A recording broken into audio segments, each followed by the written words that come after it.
метрден көп тіркеп қойса пәтер иелеріне жаза күшейтіледі дедіңіз. Ол күшейтілетін не болады? Айыппұл болса, ол айыппұл қанша теңге көлемінде болады? Айыппұл болады, иә. Оны қазір айыппұлдың көлемі сосын жаңағы қашан болатыны ол қазір пысықталуда. Себебі өздеріңіз білесіз, біздің әкімшілік кодексіне былай кіре алмайсың. Әрбір заңға. Арнайы әкімшілікке кіру үшін заң керек.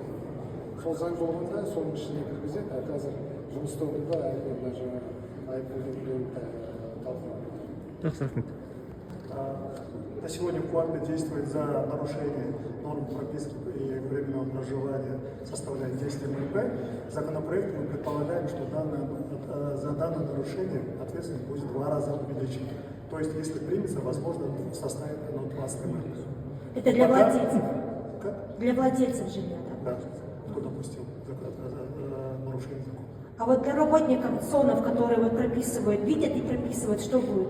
А здесь уже другая ответственность будет, уже именно уже возможно, если фальсификация, даже уголовная ответственность уже с работников СОН. Если фальсификация документов. Спасибо. Представьтесь, пожалуйста.